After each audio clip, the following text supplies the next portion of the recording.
¿Poseerías la entereza moral para rescatar de las garras de la muerte al artífice de tu propia desgracia? Visualiza por un instante este escenario desolador. Una viuda, madre de 3 criaturas, subsistiendo en una precaria casucha de adobe en las áridas llanuras de Jalisco, carente de sustento, sin patrimonio y con una herida emocional que aún supura en su alma. Y es precisamente ella, en un giro cruel del destino, quien tropieza en la inmensidad del desierto con el cuerpo moribundo del cacique, más temido y poderoso de la comarca. Aquel hombre que, por acción u omisión, empujó a su marido hacia la tumba. Cualquier otra persona lo habría abandonado a su suerte sin titubear. No obstante, la decisión que tomó esta mujer alteró irrevocablemente el futuro de 2 linajes y sumió en un mutismo asombrado a todo un pueblo. Lo más estremecedor de este relato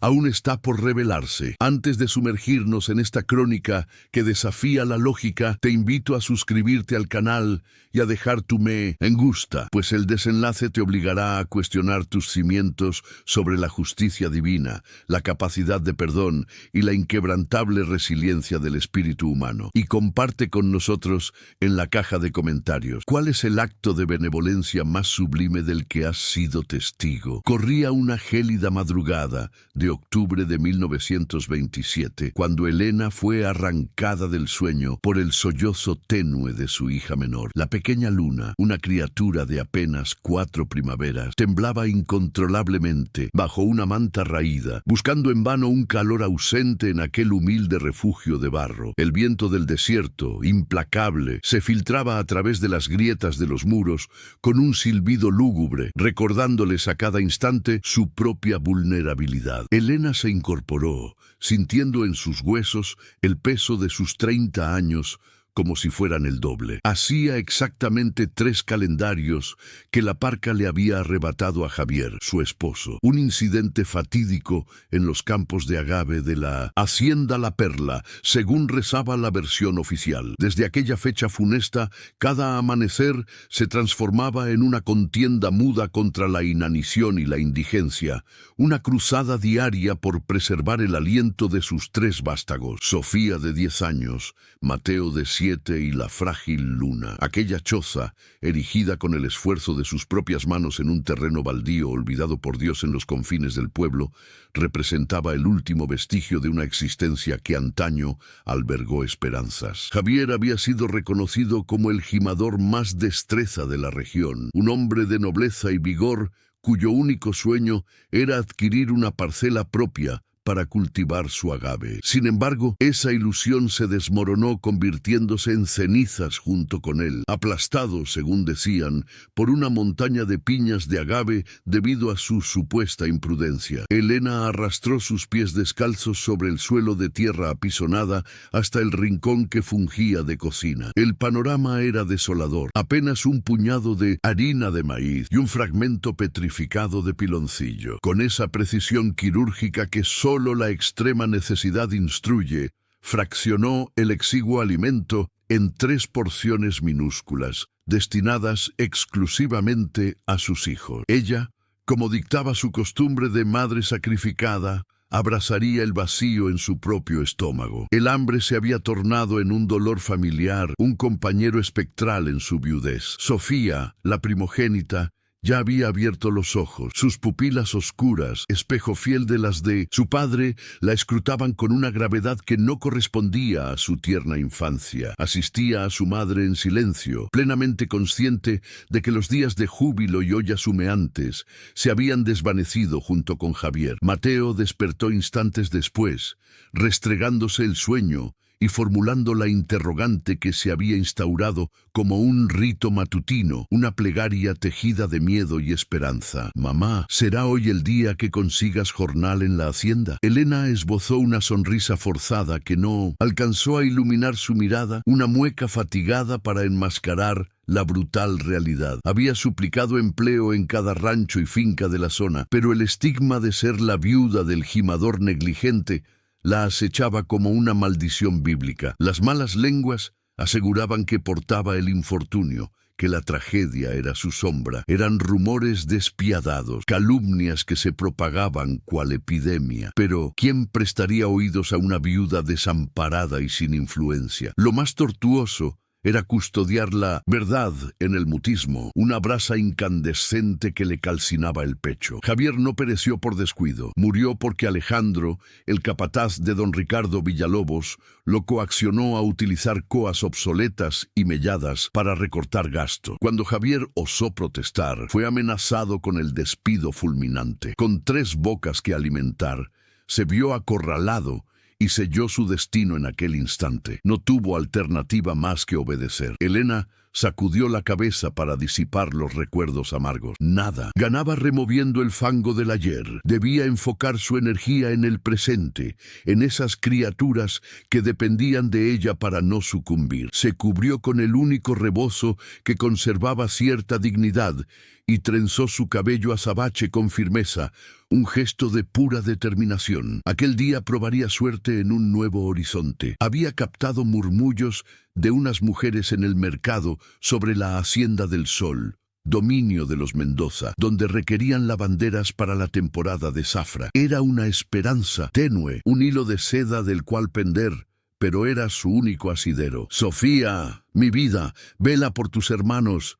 Marcharé hasta las tierras de los Mendoza. Si la morenita del Tepeyac me oye, regresaré con trabajo y pan para la cena. La niña asintió con una madurez que desgarraba el alma de Elena, una solemnidad impropia de sus 10 años. La vida le había enseñado a golpes que la infancia era un lujo inalcanzable para los de su clase. Elena depositó un beso en la frente de cada hijo, un sacramento de amor y temor, y abandonó el refugio para encarar el relente del alba, con la fiereza callada de una leona que escuda a su prole de un entorno hostil. La travesía hasta la Hacienda del Sol era extenuante, casi 3 leguas surcando un paisaje que espejaba la aridez de su existencia. Avanzaba por la terracería, percibiendo cada guijarro y el polvo bajo sus plantas desnudas, ya curtidas y agrietadas por infinitas marchas idénticas. En su peregrinar se topó con otras mujeres que cargaban la misma cruz de miseria y olvido, viudas,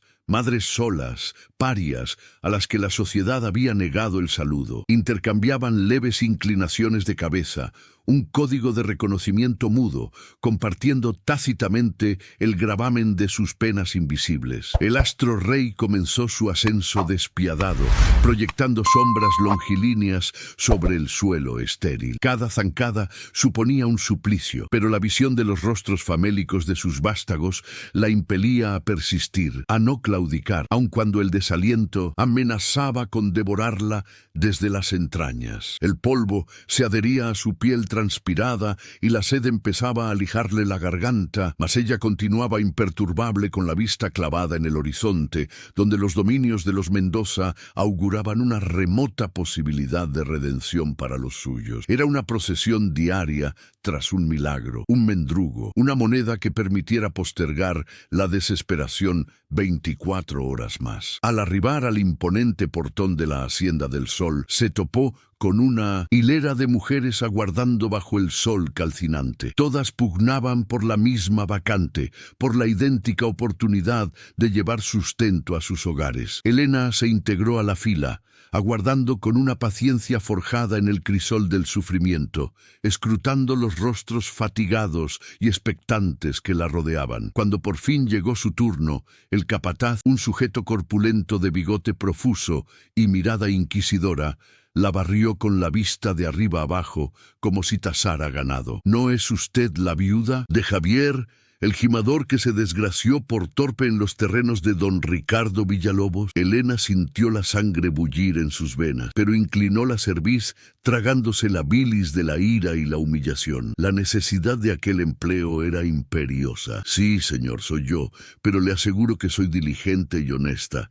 Sé lavar, planchar, guisar, lo que se ofrezca. El hombre soltó una carcajada hiriente que retumbó en el patio. Aquí no contratamos gente con mala estrella. Lárguese Levántate antes de que su sombra nos ahope la cosecha. Cada sílaba fue un latigazo. Sin articular palabra, Elena giró sobre sus talones con los ojos anegados en lágrimas que se prohibió vertir. No les concedería ese triunfo. No allí, no ante esos hombres que se regodeaban en su tiranía y crueldad. En el trayecto de retorno, con el espíritu encogido y los pies arrastrando el polvo del fracaso, hizo un alto frente a la modesta abacería de don Anselmo, un anciano de bigote níveo, que en ocasiones, conmovido por un calvario, le fiaba algunos granos. Pero incluso su benevolencia parecía haberse evaporado bajo el sol inclemente de la pobreza. Doña Elena, con el dolor más profundo de mi alma, «Ya no puedo extenderle crédito», sentenció el hombre, sin tener el valor de sostenerle la mirada. «Arrastra usted una deuda de 4 meses y los proveedores me tienen asfixiado. Yo también tengo bocas que alimentar y los tiempos son aciagos para todos». Ella asintió en silencio, acatando su lógica inapelable. No podía recriminarle. La miseria era un grillete que los arrastraba a todos al fondo. Abandonó la tienda con las manos vacías y el corazón transmutado en una roca plomiza dentro del pecho. ¿Cómo les comunicaría a sus hijos que esa noche tampoco probarían bocado? ¿Cómo podría tolerar la desilusión en sus rostros infantiles, una decepción que peligrosamente comenzaba a tornarse en resignación? La desesperanza era un abismo abriéndose bajo sus pies, amenazando con engullirla entera. Un vacío tenebroso donde las fuerzas para continuar la batalla empezaban a disiparse. Fue en ese preciso instante de desolación absoluta cuando una memoria de su abuela, una chispa de sabiduría ancestral, iluminó su entendimiento. El arroyo seco, un cañón olvidado a varias leguas del poblado, un paraje del que la gente sensata se mantenía distante. Se rumoreaba que era territorio hostil, que las serpientes de cascabel anidaban entre los peñascos y que, peor aún, servía de guarida para bandoleros y forajidos que asaltaban las diligencias en el camino real. Pero su abuela también le había confiado que en las laderas de esa quebrada brotaban los nopales más tiernos y las tunas más dulces de la comarca, una ofrenda de la tierra para los desposeídos. El miedo le recorrió la espina dorsal, un escalofrío gélido pese al calor sofocante. Aventurarse allí era una temeridad, un riesgo que ninguna mujer en su sano juicio asumiría. Sin embargo, la estampa famélica de Luna, el estómago vacío de Mateo y la mirada angustiada de Sofía constituían un motor infinitamente más potente que el pánico. La desesperación, comprendió entonces, era una extraña variante del valor. Le otorgaba el ímpetu para ejecutar lo impensable, para marchar hacia el peligro con los ojos bien abiertos. Sin pensarlo 2 veces, Elena desertó del camino principal y se internó por una vereda apenas perceptible, un sendero difuso que se extraviaba entre matorrales espinosos y huizaches. El sol se hallaba en su cenit, castigando la tierra con una ferocidad bestial. A cada paso, las espinas de la maleza se prendían a su falda y laceraban su piel. Mas ella no se detuvo. Era consciente de estar invadiendo terreno vedado, un lugar donde imperaba la ley del más fuerte. Pero la imagen de sus hijos compartiendo un nopal asado, por modesto que fuese, era el faro que la orientaba en la tiniebla de su temor. Se desplazaba con el sigilo de un felino del desierto, alerta a cada crujido, a cada sombra, con el corazón galopando desbocado en su tórax. Ignoraba qué hallaría al final de la senda, si sería la salvación o su perdición. Pero la decisión estaba tomada. No retornaría a su choza con las manos vacías, no esa noche, no mientras le restara un hálito de vida para batallar por sus pequeños. Tras lo que pareció una eternidad, caminando bajo el sol abrasador, con la garganta reseca y los músculos agarrotados, alcanzó finalmente el arroyo seco. El sitio era tan inhóspito como lo pintaban las leyendas. un laberinto de rocas y vegetación agresiva. No obstante, fiel a la promesa de su abuela, halló una colonia de nopales cuyas pencas lucían jóvenes y jugosas. Con la meticulosidad de quien manipula una joya, empleó una lasca afilada para cercenar varias pencas, eludiendo las espinas con una destreza nacida de la urgencia. Un poco más allá, una nopalera de tunas exhibía sus frutos de un rojo carmesí, cual gemas sangrantes en mitad de la aridez. Logró recolectar un puñado, un manjar azucarado que sería un festín inusitado para sus hijos. No era un banquete real, ni mucho menos, pero superaba todo lo que habían tenido en días. Marcaba la diferencia entre dormir con las entrañas rugiendo y obtener un instante de paz. Con su preciado botín envuelto en un retazo de tela que portaba, emprendió el regreso, sintiendo por primera vez en mucho tiempo una pequeña y frágil llama de esperanza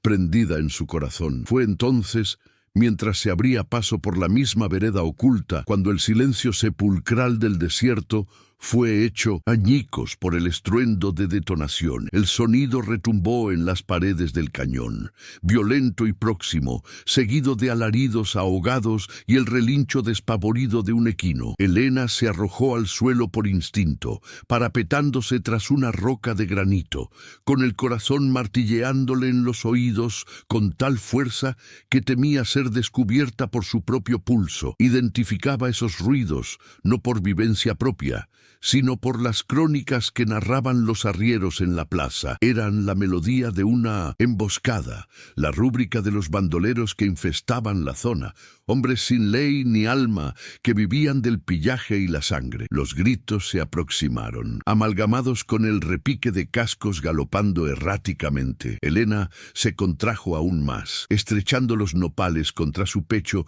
como si fuesen sus propios vástagos, implorando a todo el santoral volverse invisible, que la tierra la engullera y la escupiera de vuelta en su humilde choza, lejos de aquella pesadilla. A través de una fisura entre las rocas, osó echar un vistazo. La escena que presenció le congeló la sangre y le robó el aliento. Por el sendero que bordeaba el arroyo, un hombre avanzaba dando tumbos, con la indumentaria hecha jirones y maculada de sangre. Su camisa de lino fino, otrora inmaculada, estaba teñida de un rojo escarlata, y su costoso sombrero de fieltro yacía abandonado en el polvo metros atrás. Lucía el cabello plateado revuelto y el rostro oculto tras una máscara de sangre y tierra que manaba de una herida en la sien. Pese al estado deplorable en que se hallaba, Elena lo reconoció al instante, sin el menor atisbo de duda. Era don Ricardo Villalobos, el magnate más opulento y temido de toda la comarca, el señor de la hacienda La Perla, el hombre cuyas órdenes indirectas y cuya codicia habían conducido a su amado Javier al sepulcro. Era el artífice de su miseria, de las noches de hambre de sus críos, y allí estaba, herido y solitario, huyendo de los mismos demonios que su propia riqueza había engendrado. Don Ricardo tropezó con una raíz expuesta y se desplomó a escasos metros de donde Elena se agazapaba. El golpe seco contra el suelo levantó una nubecilla de polvo que pareció asentarse sobre su cuerpo inerte como una mortaja. Intentó erguirse apoyándose en un codo, pero sus fuerzas desertaron. La sangre que brotaba de una herida en su costado empezaba a formar un charco oscuro y viscoso en la tierra sedienta. Elena permaneció petrificada, conteniendo la respiración.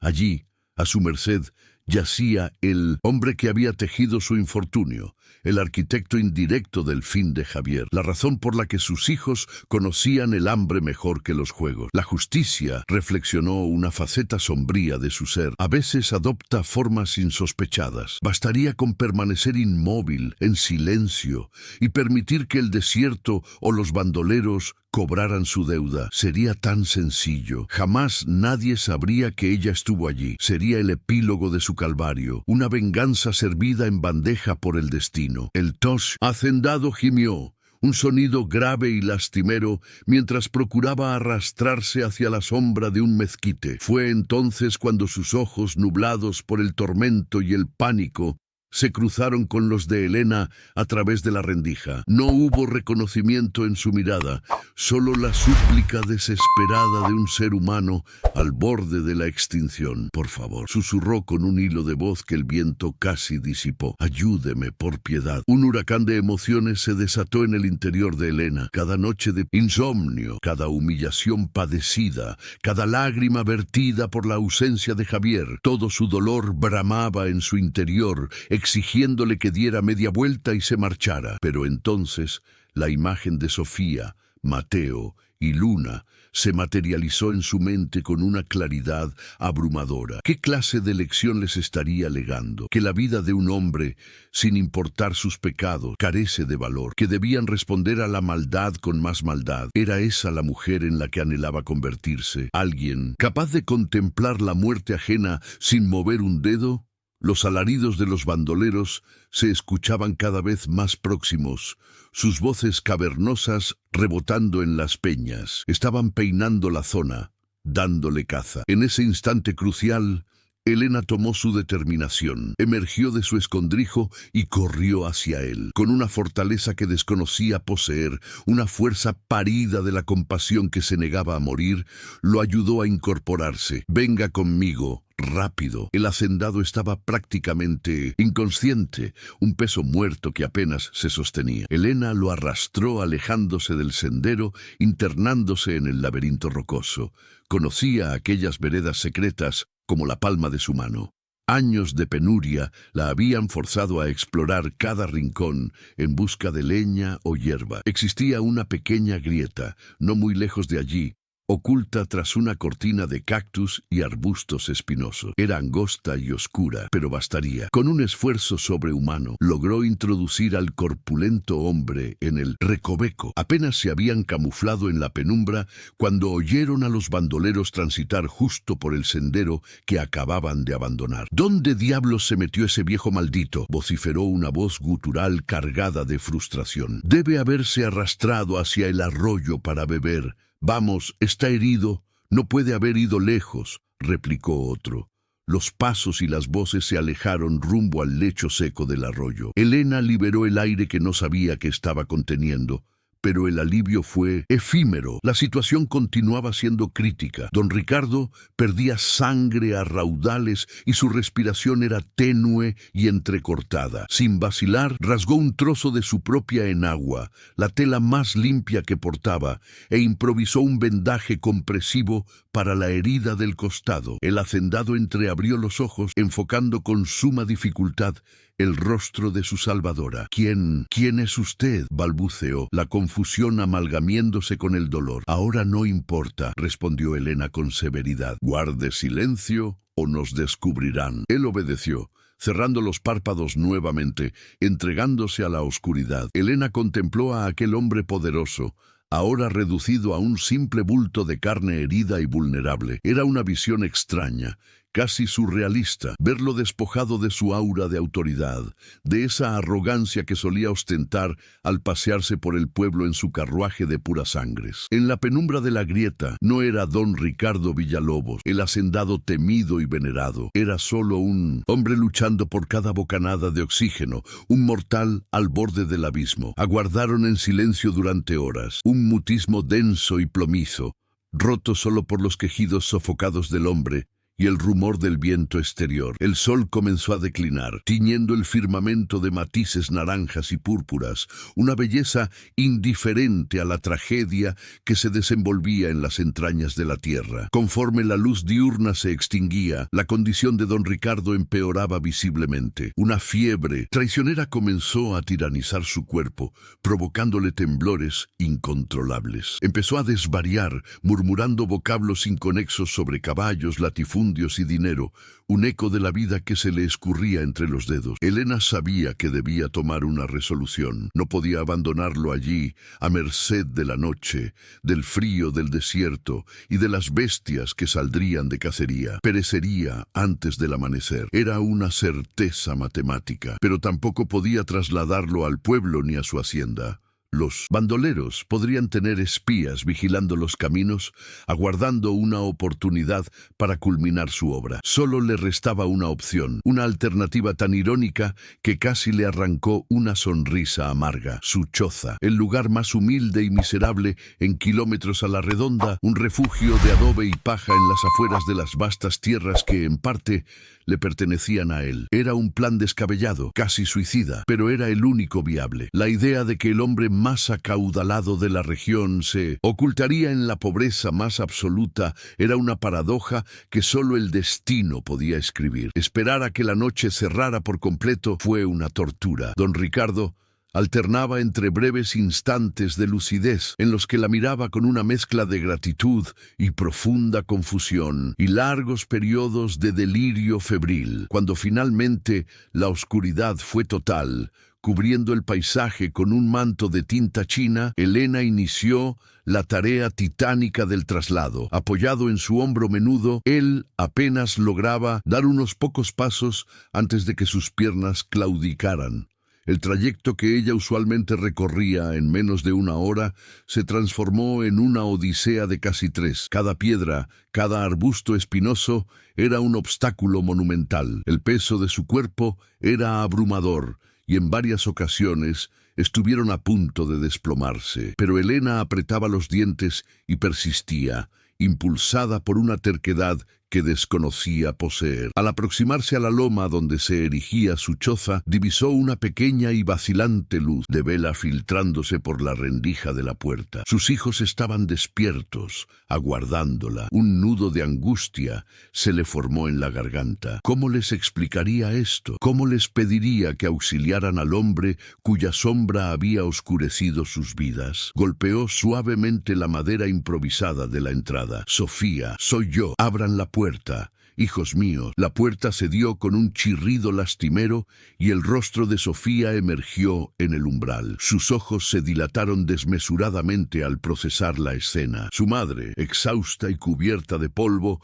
sosteniendo a un hombre corpulento y ensangrentado que parecía estar en las últimas. La niña ahogó un grito, retrocediendo un paso con el miedo y el desconcierto pintados en su semblante. Mateo y la pequeña Luna se asomaron tras ella, sus siluetas recortadas por la luz titilante de la vela. «Mamá, ¿qué ocurrió? ¿Quién es ese hombre?», inquirió Sofía con voz trémula. Elena la miró con una intensidad que no admitía réplica. «Ahora no hay tiempo para interrogatorios, mi niña. Ayúdenme a ingresarlo. Mateo, rápido, trae agua del pozo.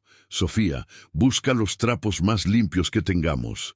Luna, mi amor, ve a ese rincón y quédate muy quietecita». Los niños, a pesar del shock, obedecieron sin titubear. Habían aprendido en su corta y dura existencia que cuando su madre empleaba ese tono, la situación era de vida o muerte. Su obediencia era el reflejo del profundo respeto y la confianza absoluta que depositaban en ella, la única ancla en su mundo de incertidumbre. Con un esfuerzo conjunto, lograron recostar al hacendado en el único petate que poseían, su lecho familiar. Él perdió el conocimiento de nuevo, su cuerpo pesado y flácido sobre las fibras tejidas. A la escasa luz de la vela, Elena pudo examinar mejor sus lesiones. Además del corte en el costado y la herida craneal, su cuerpo estaba sembrado de magulladuras y raspones. Los bandoleros no habían tenido piedad. Sofía, demostrando una vez más su increíble madurez, asistió a su madre, limpiando la sangre con los trapos húmedos. No formuló más preguntas, simplemente siguió las instrucciones con una concentración admirable. Mateo realizó varios viajes al pozo con el pequeño balde de madera, derramando la mitad del agua en su prisa, pero trayendo lo suficiente para la faena. Incluso la pequeña Luna ayudó a su manera, permaneciendo en silencio en su rincón, observando la escena con sus grandes ojos oscuros, colmados de una mezcla de miedo y asombro infantil. La choza Normalmente, un refugio de silenciosa resignación se había metamorfoseado en un improvisado hospital de campaña, donde una madre y sus 3 hijos luchaban por mantener con vida al hombre que representaba la causa raíz de su desgracia. Elena laboró durante toda la noche, una vigilia febril y desesperada. Higienizó las heridas lo mejor que pudo, improvisó vendajes con tiras de su ropa más vieja y preparó una infusión de hierbas amargas que su abuela le había enseñado a usar para aplacar la fiebre. El hacendado ardía, su cuerpo sacudido por escalofríos, murmurando frases rotas e incoherentes. Fue durante uno de esos delirios, en la quietud de la madrugada, cuando Elena escuchó algo que le heló el alma y detuvo su corazón por un instante. Javier, el gimador, no debió morir, balbuceó el hombre con los ojos sellados. Fue un accidente provocado. Alejandro, el capataz, me mintió. Se guardó el dinero. Las coas estaban viejas. Elena sintió que las piernas le fallaban y tuvo que apoyarse en la pared de adobe para no colapsar. ¿Qué estaba diciendo? ¿Era posible que fuera la verdad o era simplemente el desvarío de una mente consumida por la fiebre y el dolor? El hacendado continuó murmurando, a veces frases sin sentido sobre ganado y cosechas, a veces con una claridad aterradora. La viuda. Necesito encontrar a la viuda, pedirle perdón, compensarla, pero desapareció. Nadie sabe de ella. Lágrimas silenciosas comenzaron a rodar por las mejillas de Elena, surcando el polvo y el cansancio de su rostro. No eran lágrimas de tristeza, sino de una emoción confusa y abrumadora, una mezcla de validación, ira y una extraña y dolorosa compasión. Así que era verdad. Javier no había sido un negligente, había sido una víctima sacrificada en el altar de la avaricia ajena. Y este hombre, este hacendado que ahora yacía indefenso en su petate, había buscado la verdad y aparentemente buscaba redimirse. ¿O era solo la fiebre hablando, tejiendo verdades a medias? Con fantasías, Sofía se acercó a su madre y la abrazó por la cintura, un gesto de consuelo que trascendía las palabras. «Mamá, ¿quién es este hombre?», preguntó de nuevo, esta vez en un susurro. Elena miró a su hija, tan joven y ya cargada con el peso del mundo. «Es alguien que necesita nuestra ayuda, mi amor. Por ahora es todo lo que importa». La niña pareció entender, o al menos aceptó la respuesta, y volvió a su tarea de humedecer los trapos. Elena sabía que la verdad completa tendría que esperar. Primero tenía que mantener a ese hombre con vida. Su supervivencia se había convertido irónicamente en la única esperanza de limpiar el nombre de Javier, y quizás, solo quizás, de encontrar justicia. Transcurrieron 3 días de angustia y vigilia constante. 3 días en los que Elena apenas durmió, dedicando cada momento a cuidar al hacendado, cuya vida pendía de un hilo. La fiebre no cedía y la herida de su costado comenzaba a mostrar signos de infección, emanando un olor agrio y enfermizo que impregnaba el aire de la pequeña choza. Sin medicinas, todo lo que podía hacer era aplicar cataplasmas de hierbas y rezar. Los niños fueron sus pequeños y valientes soldados en esta batalla. Sofía se hizo cargo de las tareas del hogar sin una sola queja, manteniendo un orden admirable en medio del caos. Mateo acarreaba agua y buscaba leña, sintiéndose el hombre de la casa. Incluso la pequeña Luna ayudaba como podía, espantando las moscas que zumbaban alrededor del hombre febril con una hoja de palma. Pero el problema más grave y acuciante era la comida. Los nopales y las tunas que Elena había recogido en el arroyo se habían agotado. Dividía cada migaja entre los niños, intentando dar un poco de caldo de hierbas a don Ricardo, que apenas podía tragar. Ella misma llevaba 2 días sin probar bocado, sintiendo cómo sus fuerzas la abandonaban lentamente. El hambre era un enemigo implacable y estaba ganando la guerra. Fue en la tarde del 4.º día cuando sucedió algo que la llenó de pánico. Mateo regresó corriendo del pozo, con los ojos desorbitados por el miedo. «Mamá, mamá, vienen hombres a caballo, están yendo de choza en choza, están buscando a alguien». A Elena se le heló la sangre. ¿Serían los bandoleros buscando terminar lo que empezaron o los hombres del propio hacendado? En cualquier caso, No podía arriesgarse a que lo encontraran allí. Sería su fin, y muy probablemente el de su familia también. ¡Rápido! ¡Ayúdenme!, ordenó con una urgencia que hizo que los niños se movieran al instante. Con la ayuda de Sofía y Mateo, movió el pesado petate con el cuerpo inconsciente de don Ricardo al rincón más oscuro de la choza. Luego colgó la única manta raída que tenían, creando una especie de división improvisada. Amontonó algo de paja y leña seca delante para que pareciera un simple almacén de combustible. Era un escondite precario, casi patético, pero era lo único que su mente desesperada pudo concebir. Apenas habían terminado cuando escucharon los golpes secos y autoritarios en su puerta. Elena respiró hondo, tratando de calmar el temblor de sus manos y de componer una máscara de cansancio y resignación. Abrió la puerta lentamente. Afuera, 3 hombres armados la miraban desde sus caballos. Uno de ellos, el que parecía el líder, desmontó con un aire de arrogancia. Elena lo reconoció de inmediato, a pesar de los años y del bigote más espeso. Era Alejandro, el capataz de don Ricardo, el mismo hombre cuyo nombre había escuchado en los delirios del hacendado. El corazón le dio un vuelco doloroso, pero su rostro permaneció impasible. «Buenas tardes, señora», dijo el hombre con una voz que era una mezcla de desprecio y autoridad. «Andamos en busca del patrón, don Ricardo Villalobos. Fue atacado por unos bandidos hace 4 días y no aparece por ningún lado». Elena mantuvo la mirada baja, fija en el polvo de sus pies descalzos. Años de sufrimiento le habían enseñado a ocultar sus emociones, a convertirse en una pared de indiferencia. «No he visto a nadie, señor.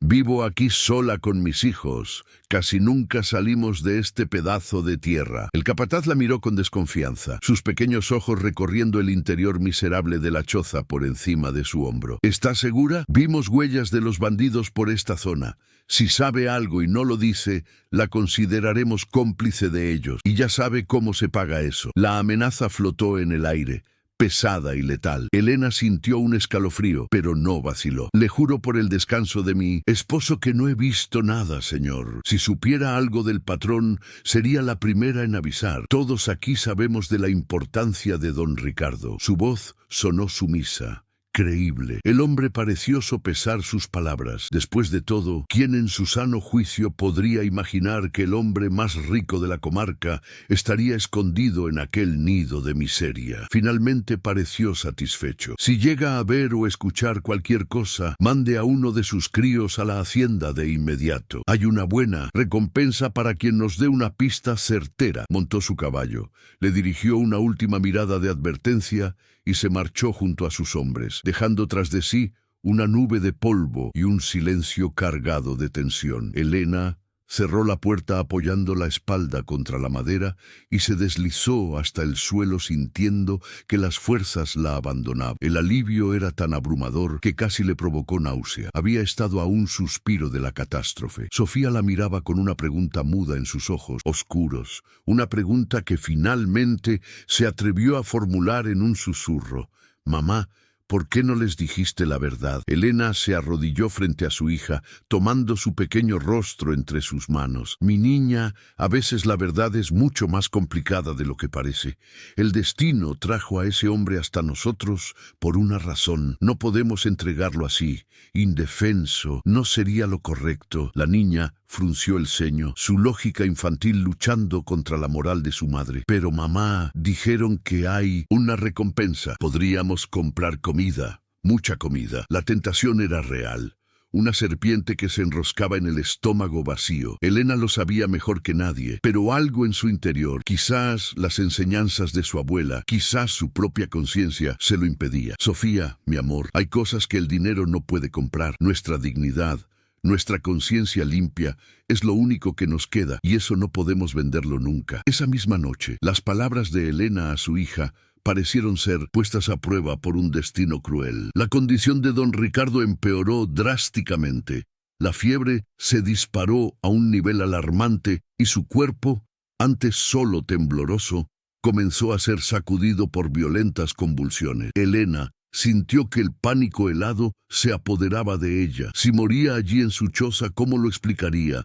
Alejandro, El capataz ya sospechaba de ella. La acusarían de haberlo rematado para robarle o de ser cómplice de los bandidos. Su acto de compasión se convertiría en su sentencia de muerte y en la orfandad definitiva de sus hijos. La desesperación la golpeó con la fuerza de un huracán, dejándola sin aire y sin opciones. Sentada en el suelo de tierra, observando al hombre poderoso retorcerse en las garras de la muerte, se sintió la mujer más sola e impotente del mundo. Cada espasmo de él era un martillazo en su propia alma, recordándole la fragilidad de su situación y lo cerca que estaba del abismo. Fue entonces, en el punto más profundo de su desesperanza, cuando un recuerdo lejano, una historia susurrada por las ancianas en el mercado, emergió de las sombras de su mente. Doña Remedios, la curandera, una mujer anciana, casi una leyenda, que vivía aislada en las faldas del Cerro del Chivo. Se decía que conocía los secretos de las hierbas que sus ancestros indígenas le habían legado, que podía curar enfermedades que los doctores de la ciudad daban por perdidas. La gente del pueblo le temía un poco, pero la respetaba profundamente. Ir a buscarla en 1900, plena noche atravesando el territorio de los bandoleros, era una locura, pero la alternativa era quedarse allí y ver morir al hombre, sellando su propio destino trágico. No había elección. Sofía, cuídalo. Mantén los trapos húmedos en su frente. No dejes que se ahogue, dijo con una voz firme que ocultaba su terror. Voy a buscar ayuda. No le abras la puerta a nadie. Antes de que la niña pudiera protestar, Elena salió corriendo hacia la noche oscura, una sombra fugaz, movida por la más pura desesperación. La carrera por el desierto nocturno fue una pesadilla. Cada sombra parecía un bandido al acecho. Cada ulular del viento una advertencia. La luna era apenas una astilla de plata en el cielo, ofreciendo una luz insuficiente para guiar sus pies descalzos sobre el terreno rocoso y espinoso. Se cayó varias veces, arañándose las manos y las rodillas, pero se levantaba y seguía corriendo con la imagen del hombre convulsionando grabada en su mente. Conocía vagamente el camino hacia la choza de la curandera, un sendero que los arrieros evitaban. Finalmente, sin aliento y con el corazón a punto de estallar, vio una pequeña luz parpadeante en la ladera del cerro. Era la choza de Doña Remedios. Al llegar, antes de que pudiera levantar la mano para golpear la puerta improvisada, ésta se abrió con un suave chirrido. Una mujer diminuta y arrugada como una pasa, con el cabello completamente blanco y unos ojos negros que parecían contener la sabiduría de siglos, la miraba desde el umbral. Te estaba esperando, muchacha. El viento me trajo el olor de la fiebre y la terquedad de una madre. Elena no cuestionó cómo la anciana sabía de su llegada. En las tierras áridas de Jalisco había misterios que era mejor no indagar. La sabiduría de gente como Doña Remedios iba más allá de la lógica de los hombres. Se está muriendo Doña Remedios. Por favor, tiene que ayudarme, suplicó con la voz rota por el agotamiento y la angustia. La anciana simplemente asintió, como si ya conociera cada detalle de la situación. Entró en su choza y regresó en segundos con una bolsa de cuero gastado de la que emanaba un aroma penetrante a hierbas secas y resinas. Vamos, hija.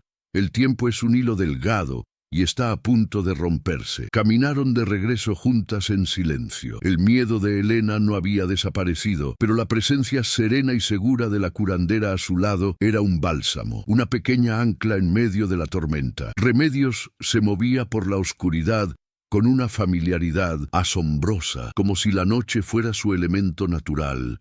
Sus pies ancianos, encontrando el camino sin vacilar. Era como caminar junto a un espíritu del desierto, una fuerza antigua que conocía todos los secretos de la tierra y de los corazones de los hombres. Al llegar a la choza, Remedios entró directamente hacia el rincón donde yacía don Ricardo, sin prestar atención a la miseria que los rodeaba. Los niños, que se habían acurrucado juntos, la miraban con una mezcla de temor y reverencia. La curandera lo examinó con cuidado, sus dedos nudosos palpando su frente, su pulso, la herida infectada. Murmuraba palabras en una lengua antigua quizás purépecha, que Elena no comprendía. El espíritu de este hombre está en una batalla, dijo finalmente con su voz suave y rasposa. Hay una culpa muy pesada envenenando su sangre, una deuda con un muerto, pero todavía hay esperanza. Su alma no quiere irse todavía. Elena se estremeció, las palabras de la anciana confirmando lo que había escuchado en los delirios del hacendado. No había sido solo la fiebre.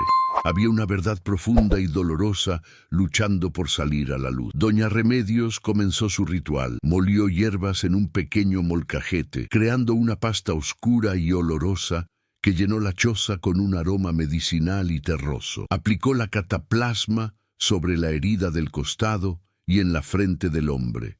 Luego preparó una infusión de un color casi negro, tan amarga que el olor hacía arrugar la nariz. Con una paciencia infinita, forzó el líquido oscuro entre los labios apretados de don Ricardo, gota a gota. Ahora el resto depende de los antiguos dioses y de su propio deseo de vivir, dijo limpiándose las manos en su delantal.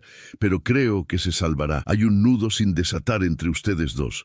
El destino no los juntó para que él muriera en tu petate. Elena la miró confundida y asustada. ¿Qué quiere decir? La anciana le puso una mano arrugada en el hombro. Tú lo sabes, hija. A veces la mano que nos hiere es la única que puede curarnos. Y a veces, al curar a quien nos hizo daño, nos curamos a nosotras mismas. Doña Remedios partió antes de que el primer rayo de sol se asomara por el horizonte, dejando tras de sí un puñado de hierbas secas e instrucciones precisas. Se negó a aceptar cualquier tipo de pago. Tu recompensa ya está escrita, hija, no por lo que has hecho, sino por la mujer que has demostrado ser. Fueron sus últimas palabras antes de disolverse en las sombras de la madrugada. El día amaneció con una calma casi milagrosa y con él la fiebre del hacendado finalmente había cedido.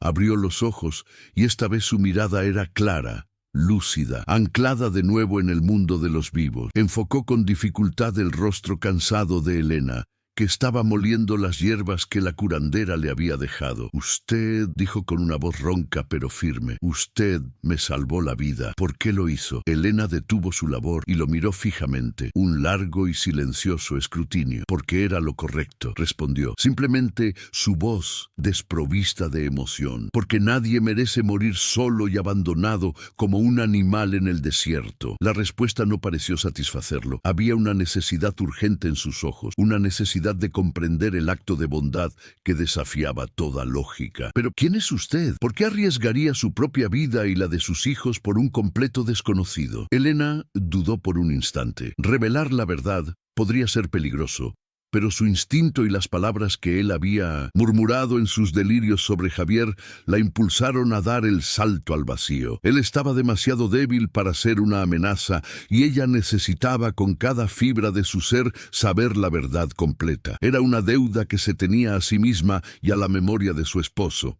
Se acercó un poco más al petate, su sombra cubriendo parcialmente el rostro del hombre que había sido el fantasma de su miseria durante 3 largos años. La verdad, se dio cuenta, era la única llave que podía liberarlos a ambos de la prisión del pasado en la que estaban atrapados. Mi nombre es Elena Morales, dijo con una calma que no sentía. El hacendado frunció el ceño. El nombre le sonaba vagamente familiar, pero no lograba ubicarlo en el vasto archivo de rostros y nombres que era su memoria. Morales, Morales, repitió en un murmullo, buscando en los rincones de su mente. Espere un momento. ¿Acaso es usted pariente de Javier Morales, el gimador? La pregunta quedó suspendida en el aire denso de la choza, cargada con el peso de 3 años de dolor y silencio. Elena sintió que la garganta se le cerraba, pero no apartó la mirada. Soy su viuda. El silencio que siguió fue absoluto, tan profundo y pesado que pareció absorber todo el sonido del mundo. El rostro de don Ricardo perdió el poco color que le quedaba,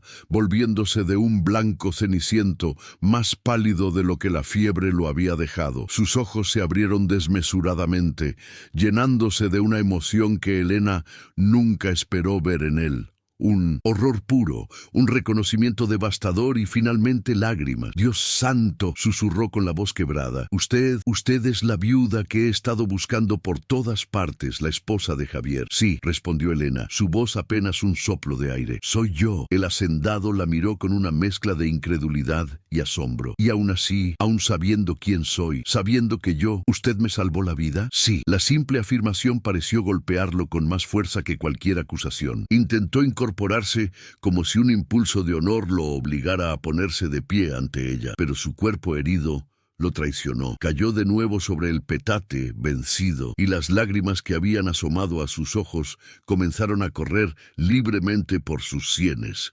perdiéndose en su cabello plateado. «Señora Elena, yo necesito decirle la verdad sobre su esposo, sobre lo que realmente sucedió aquel día». Elena tomó un pequeño banco de madera que Mateo había tallado y se sentó a su lado, sus manos temblando ligeramente sobre su regazo. Afuera, el sol de la mañana comenzaba a calentar, pero dentro de la choza el aire era frío y denso. Sofía, con una sabiduría que superaba sus años, había sacado a sus hermanos a jugar cerca del pozo, presintiendo que su madre necesitaba estar a solas con aquel hombre roto. Don Ricardo respiró hondo, reuniendo no solo la fuerza física para hablar, sino también el coraje moral para enfrentar los fantasmas que lo habían atormentado. Su esposo Javier era un hombre bueno, doña Elena, el mejor gimador que he tenido y he visto a muchos. Era honesto, trabajador, un hombre de palabra. Él me advirtió, me dijo que las coas que Alejandro, mi capataz, había comprado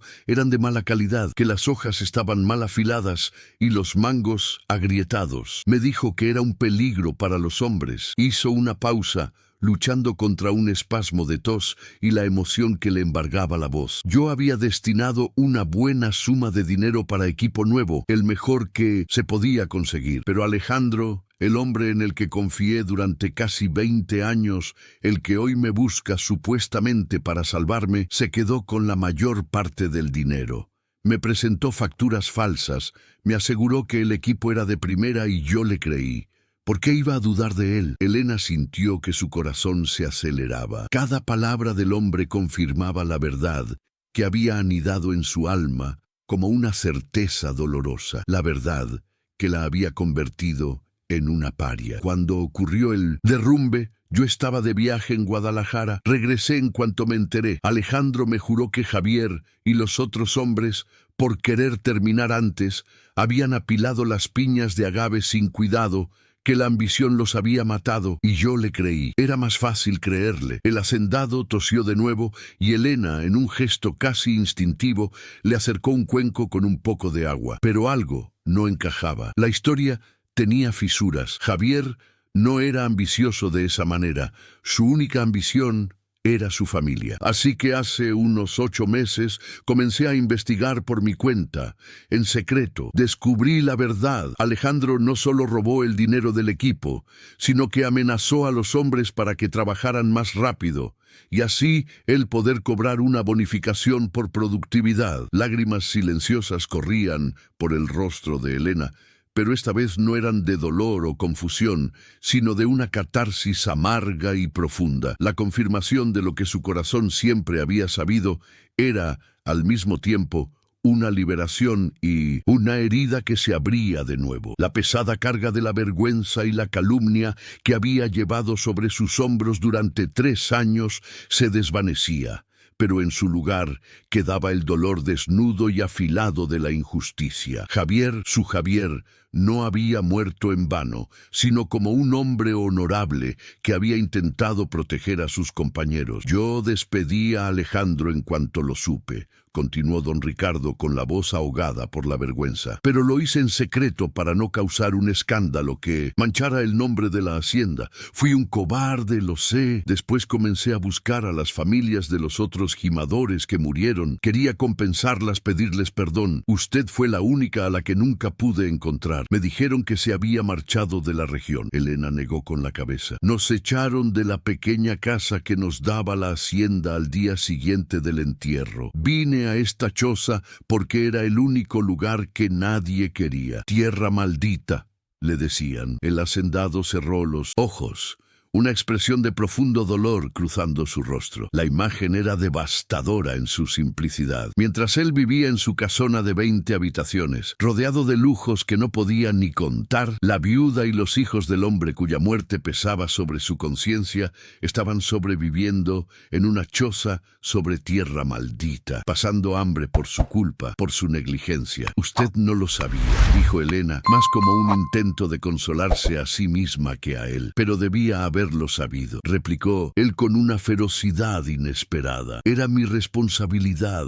Esos hombres trabajaban para mí. Sus vidas, sus familias estaban bajo mi protección y yo les fallé a todos. Fallé por confiar ciegamente, por preocuparme más por las ganancias que por la gente. Fallé a su esposo y le fallé a usted y a sus hijos. El hacendado comenzó a toser violentamente.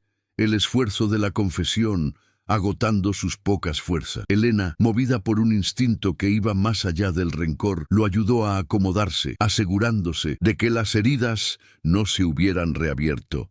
«Doña Elena», dijo él, sujetando su mano con una fuerza sorprendente, «si salgo de aquí con vida, le juro por el alma de mi difunta esposa, que fue una santa, que voy a reparar todo el daño que he causado.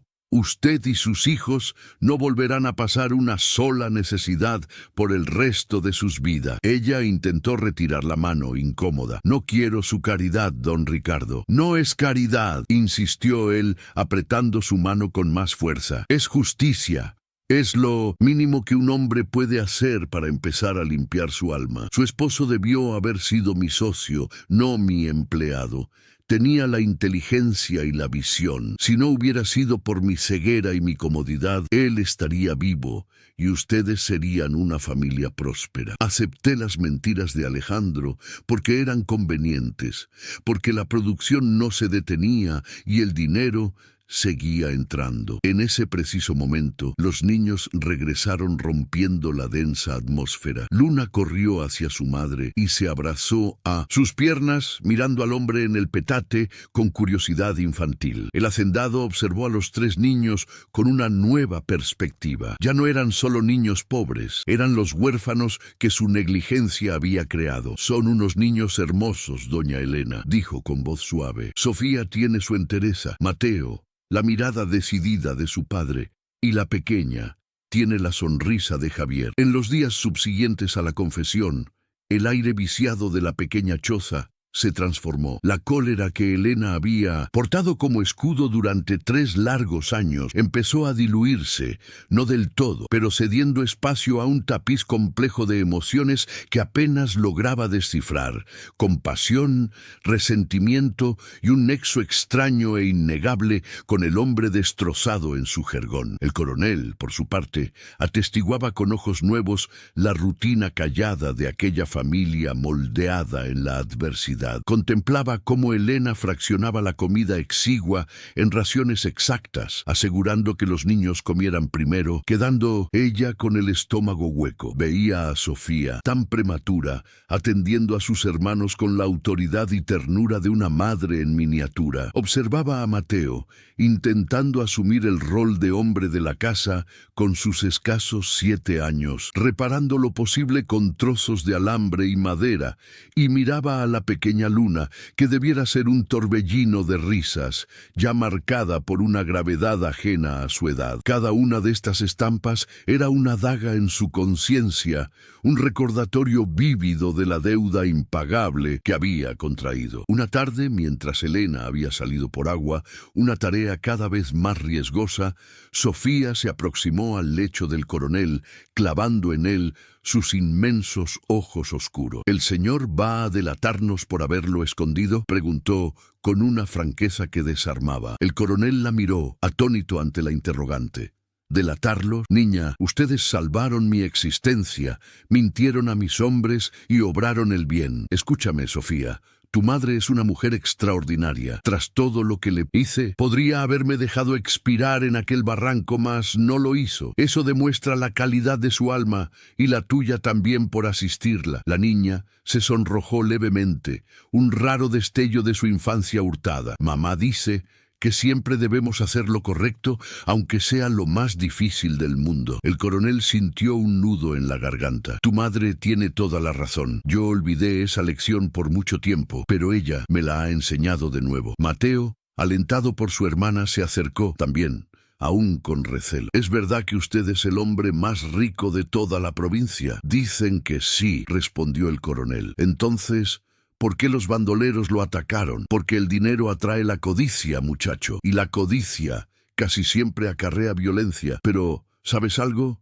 En estos días aquí, observándolos, aprendí que perdí cosas más valiosas que todo el oro que me arrebataron. Elena regresó en ese instante, encorvada bajo el peso del balde de agua. El coronel intentó erguirse para auxiliarla, un reflejo de su antigua autoridad, pero su cuerpo debilitado lo traicionó. Por favor, no se esfuerce, aún necesita recuperarse, dijo ella. Doña Elena, ¿cuánto tiempo llevo aquí? Hoy se cumple una semana, coronel. Una semana, murmuró alarmado. Mis hombres deben creer que morí.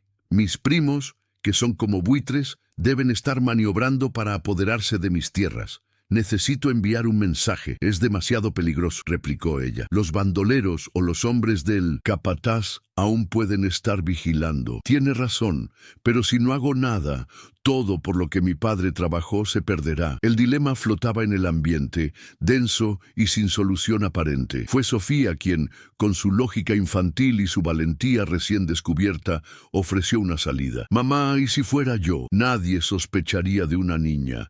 ¿Puedo llevar un recado? No, es demasiado arriesgado, Sofía. No voy a ponerte en peligro, exclamó Elena de inmediato, el terror apoderándose de su voz. Pero el coronel, tras un momento de reflexión, vio la brillantez en la arriesgada propuesta.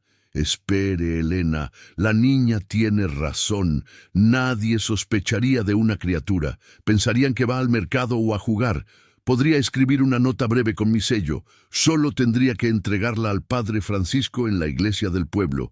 Es mi confesor y un hombre de absoluta confianza. No la pondría en peligro si no fuera la única salida. Elena se hallaba atrapada entre el miedo por su hija y la certeza de que la situación era insostenible. Las provisiones se habían agotado por completo y ella no podía aventurarse a buscar más sin levantar sospechas. Finalmente, con el corazón estrujado, asintió. «Está bien, pero Mateo irá contigo. Dos niños jugando juntos llaman menos la atención que una niña sola con una misión». El coronel tomó un trozo de carbón de la hoguera extinta y garabateó un mensaje en una tira de tela que Elena le proporcionó. Se quitó del dedo el pesado anillo de oro con su blasón familiar y se lo entregó a Sofía. «Muéstrale esto al padre Francisco. Con esto sabrá que el mensaje es auténtico y urgente». Los niños partieron a la mañana siguiente, simulando ir en busca de flores silvestres junto al arroyo.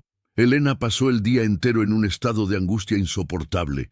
Cada sombra, cada sonido la hacía sobresaltar, temiendo lo peor. Mientras aguardaba a solas con el coronel y la pequeña Luna, preparó la última ración de caldo de hierbas. El silencio en la choza era espeso, colmado de pensamientos no verbalizados. «Doña Elena, ¿puedo hacerle una pregunta muy personal?», rompió el silencio el coronel. Ella asintió. «¿Cómo pudo perdonarme? ¿Cómo logró salvar al hombre que, en el fondo, es responsable de la muerte de su esposo?» Elena dejó de remover el caldo y miró a través de una grieta en la pared de adobe hacia el horizonte infinito. «Le confieso que al principio, en el arroyo, mi primer impulso fue dejarlo morir. Habría sido tan fácil, nadie lo sabría nunca. Y una parte de mí gritaba que eso era justicia. ¿Y qué la hizo cambiar de opinión? Mis hijos», respondió ella volviéndose para mirarlo. «¿Qué les estaría legando? ¿Qué lección aprenderían? ¿Que debemos pagar el mal con más mal? ¿Que la venganza es un camino aceptable? No, coronel, ya hay demasiado odio y dolor en este mundo. No quiero que mis hijos crezcan con ese veneno en sus corazones». El coronel guardó silencio, profundamente conmovido por sus palabras. Javier era un hombre afortunado por tenerla a... «¿Usted?» «No, yo era la afortunada». Él siempre decía que su verdadera riqueza era tener una familia que lo amaba, que eso valía más que todo el agave de Jalisco. Tenía razón. Al atardecer, cuando la esperanza de Elena comenzaba a flaquear, los niños regresaron, pero no venían solos. Detrás de ellos, dos hombres a caballo se acercaban a paso lento. El corazón de Elena se detuvo hasta que reconoció la sotana raída del padre Francisco. El sacerdote, un hombre anciano cuya vestimenta había visto mejores tiempos, desmontó y se acercó a la choza mientras su acompañante vigilaba. «Doña Elena Morales», dijo con voz suave. «Sí, padre, puede pasar. Traigo noticias urgentes del coronel». Elena abrió la puerta por completo. Al ver a don Ricardo vivo, aunque demacrado, el padre cayó de rodillas. «Gracias a Dios, está vivo, patrón». «Lo estoy, Francisco. Gracias a esta bendita mujer y a sus hijos», respondió el coronel. El padre miró a su alrededor, absorbiendo la pobreza extrema del lugar y la increíble ironía de la situación. «Debemos sacarlo de aquí de inmediato, coronel. Sus primos ya están en la capital moviendo influencias para declararlo muerto y tomar posesión de sus bienes. Todavía no puedo aparecer públicamente. Los bandidos podrían tener oídos en el pueblo», razonó el coronel. «Entonces, ¿qué haremos?». Él pensó un momento. «Francisco, quiero que prepares documentos, muchos documentos. Quiero transferir la mitad de mis tierras, la parte que colinda con el arroyo, a Anos en nombre de Elena Morales y sus hijos». «Coronel», exclamó Elena horrorizada, «no puedo aceptar eso». «Puedes y lo harás. Es justicia, no caridad. Javier debió ser mi socio. Su familia tendrá lo que él habría ganado. Si mis primos quieren guerra, la tendrán, pero esta familia estará protegida». Una semana después, el coronel regresó, no en secreto, sino al frente de una comitiva con trabajadores y carretas repletas de provisiones, para asombro de todo el pueblo. Se arrodilló en el polvo frente a Elena y, con una voz que todos escucharon, confesó públicamente su negligencia y la verdad sobre la muerte de Javier. Le entregó las escrituras de un rancho próspero y estableció un fondo para la educación de los niños. La mujer de la choza que salvó al hacendado no solo le devolvió la vida física, sino que le enseñó a recuperar su humanidad. Y así, en las tierras áridas donde floreció el perdón, dos familias rotas encontraron la manera de renacer, demostrando que la verdadera nobleza no brota de la riqueza material, sino de las elecciones que hacemos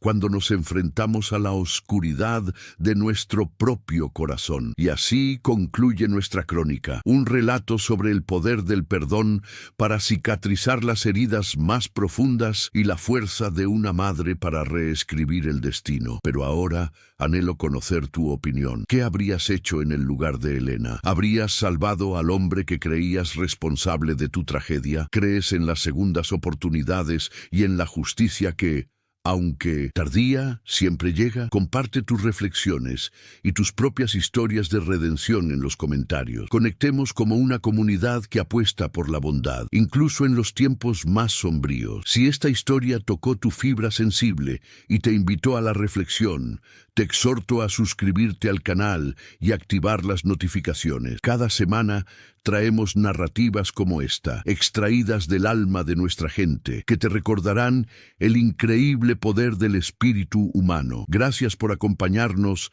en esta travesía y recuerda siempre, a veces el mayor acto de valentía es elegir perdonar.